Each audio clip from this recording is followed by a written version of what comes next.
Hello, everybody. Bill Thornton, SoCalSabre here, and it is Saturday. Time to find out what sounds I listened to this week from my vinyl albums and CDs.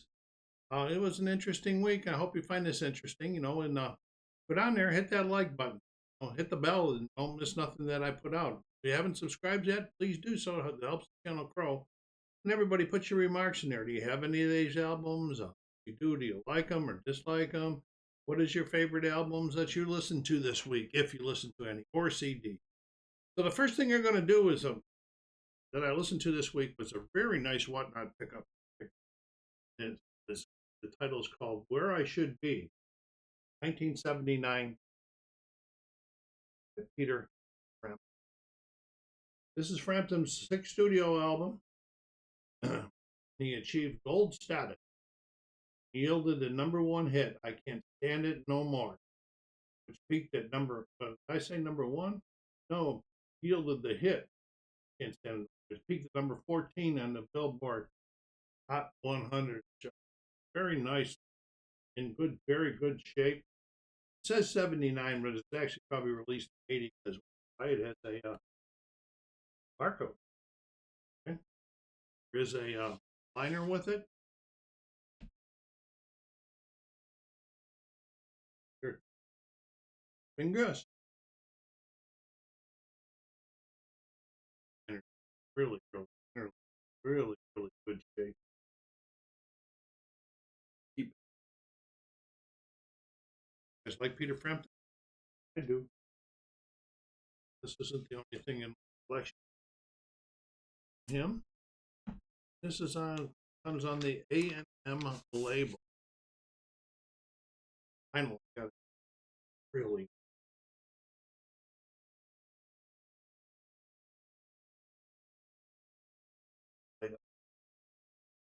Always this.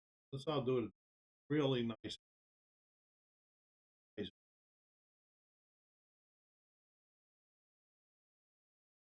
That was my first thing. Where I Should Be. Sixth studio album. English artist.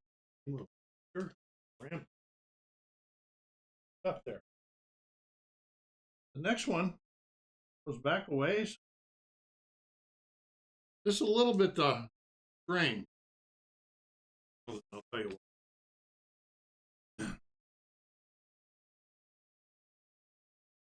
This is picked up in a what? Lady.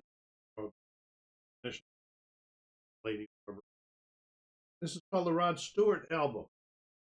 What's strange about it, from 1969, the album was originally titled "An Old Raincoat Won't Ever Let You Down." And it says it's the debut solo album by Rod Stewart. But it was first released in November of '69 in the U.S. as the Rod Stewart album, and overseas it was the other name. Why? I guess companies think that names are going to peak at number 139 on the Billboard Top 100, but two different names. There's a gatefold. We'll look to it. See up here on the top, we got a little bit of ringwear. The album played very nice. Got a little bit of splitting on the side here. Probably only rated as good.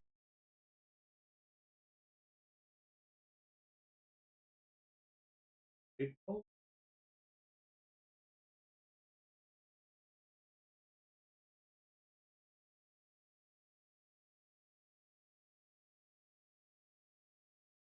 Hey, it came on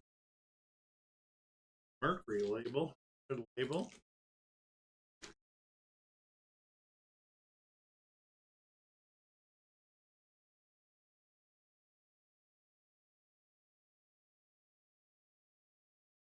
Shape 2. Oh, second thing I listened to. Want to call it the Rod Stewart album? Want to call it what it was originally released on, "An Old Raincoat Won't Ever Let You Down." But it is the debut album by Rod. Debut solo album. That was pretty cool. Okay, next we want a little bit newer 2023 album that I picked up recently out of Wisecrack. And it's by Ghost.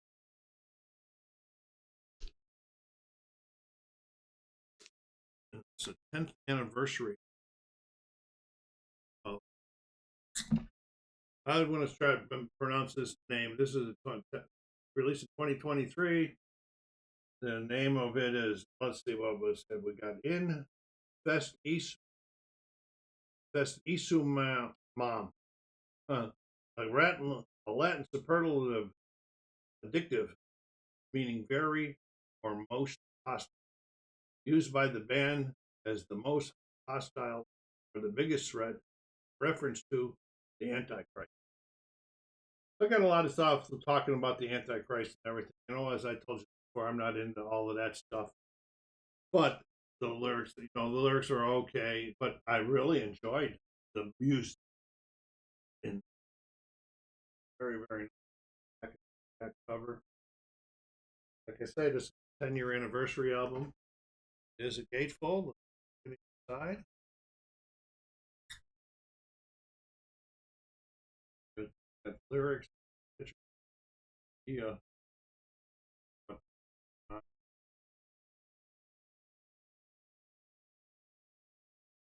This is the first album I have by Ghost. This is the second one, second or third.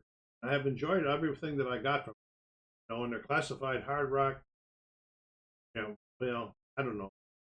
I think I must be too old because heavy metal and hard rock just don't seem to what my definition were before. And it goes on in very nice look. Orange vinyl label with sort of Antichrist symbol or Christ symbol on it. Back has a different.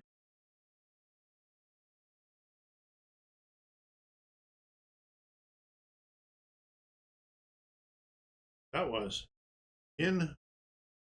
let's see, Infest Isumam. Infest Isumam. Hi, Ghost. 2023 10-year anniversary album. And it does have, was able to keep the nice type sticker off of the original and put it on this one. And original mark. Oh, we were moving along there. We took quite a jump from Rod Stewart, Ghost there.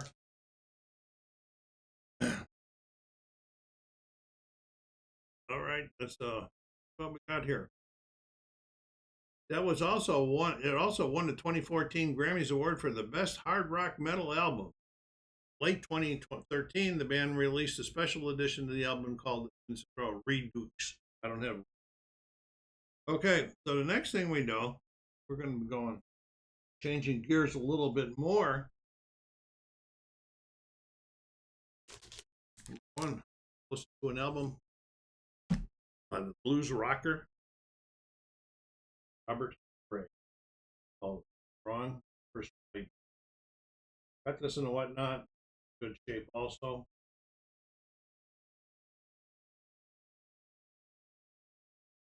Back.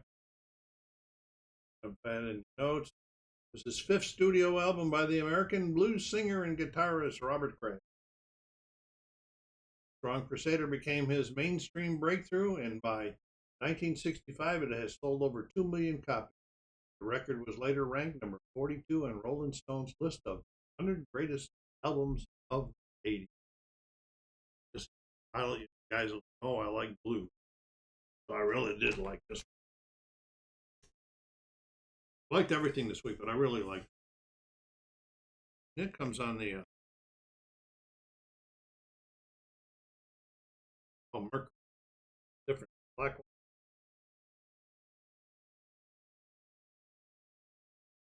one.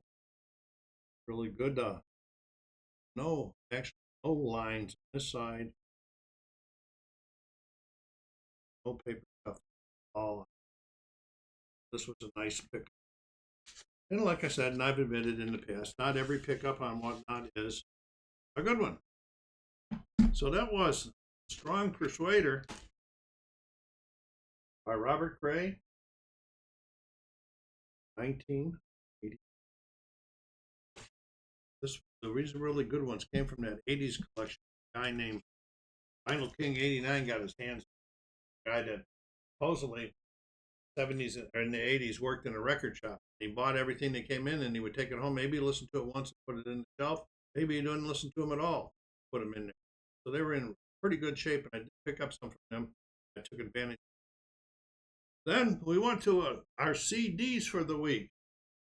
Number 10 or number 9 in my CD collection is Open Up and Say Ah, Poison.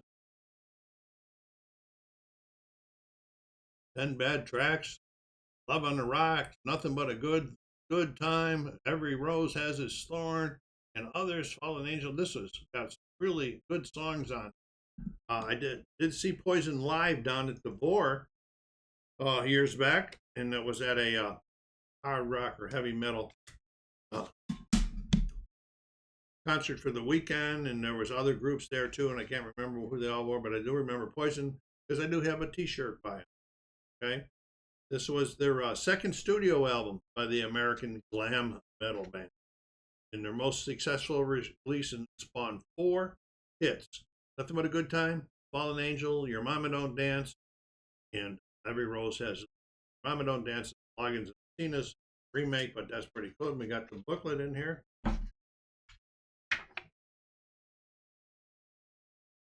This looks like lyrics, very small print. People like these books. I like the books too, but I don't take time to read them, and some of the reading is kind of difficult for me to read.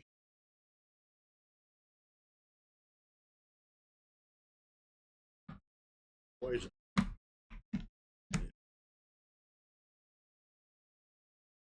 On the capital label.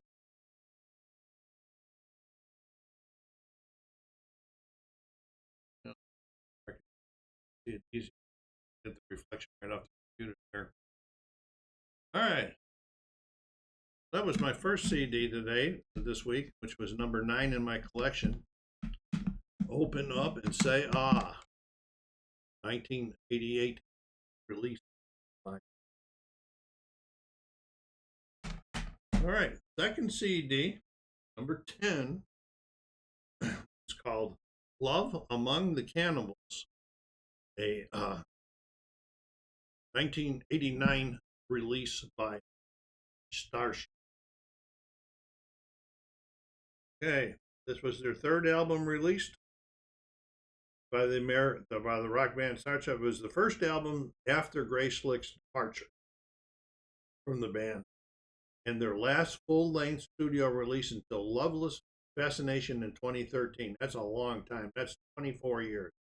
The album had one top 20 single on the Billboard chart. Not enough. Which it peaked at number 12 in October 89, and was their final top 40 hit. The album itself only climbed to number 60.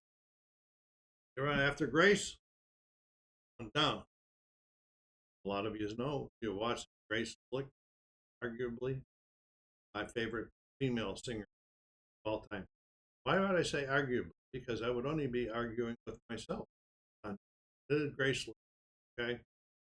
And but the overall album, the one thing I wanted to say about the Poison, it seemed like the first 6 songs, a lot of the melody and tempo was simple. Maybe they needed to grow some more to add some variance. But Starship, one of the original members from Jefferson Airplane on it.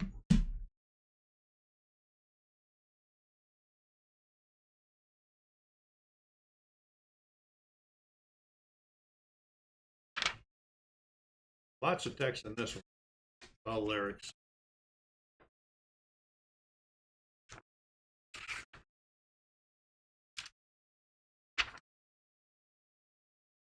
Pictures of the members of the group.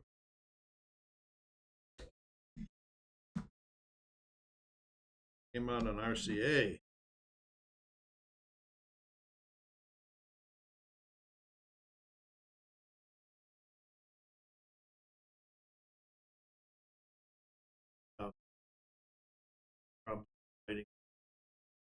But anyway, RCA, Starship. Love Among the Cannibals. That was my second CD of the week. Number 10 in my collection. You know, nobody's answered me before. Somebody asked me if I had any CD box sets. And I do have CD box sets. Would you like to see a special edition? My CD, showing you my CD box sets I have? Let me know in the remarks. I'll be glad to do something like that. All right, and then my last thing for the week. Take me back when I was pretty young. This was released when I was 28 years old. Compiled songs from when I was 16 to 19 years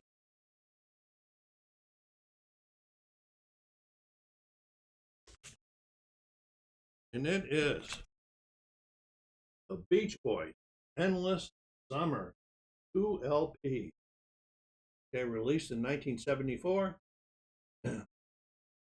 Capitol Records. Okay, the album, within 4 months after its release, the album reached #1 in the United States and Canada. It was the group's second chart-topping album in the U.S. and returned them to a level of commercial success they had not experienced since the mid-60s. The records on vinyl were pressed with sides 1 and 4 on one disc and 2 and 3 on another disc, but to accommodate record changer, widely proper in the 70s. Never had a record changer. I didn't like them. My mother had one, a 45 record changer. She had one in her console when she lived in Buffalo. I didn't like it. But so I had to change the album 4 times today. Side 1 on, take it off. 2 on, flip it over. 3 on, take that album off, put the other one back on. Side 4. I really enjoyed this. This really took me back. What a fun. This is a gatefold. I'll show you the back.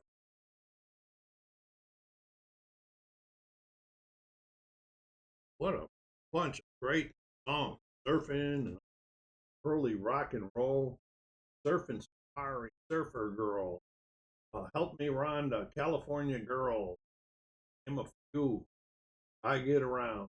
That was probably my theme song when I was about that age. Wasn't a very good way to live, but that's the way I was. My room.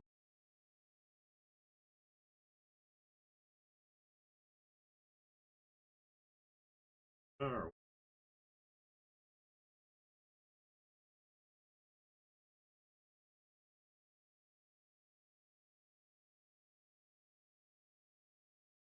There was this one came out in the orange Capitol, orange or red, whatever you want to call it, label. Some of the releases, like the Canadian release, and it came out in black labels. I don't know why they do something just to make it so people would have to buy all the very first album here. This one here was much better shape than the other one. The other one had acceptable but more popping than the first one. And I don't know that static popping. Still looking for anybody out here that has one of those Milfy Zero Stat guns.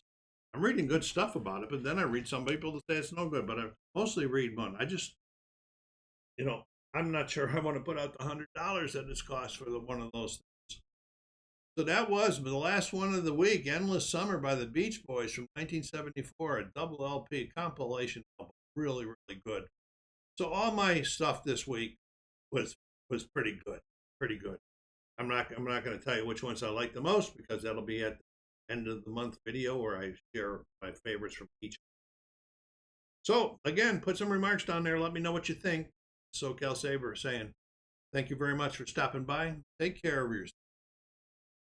Be kind to each other.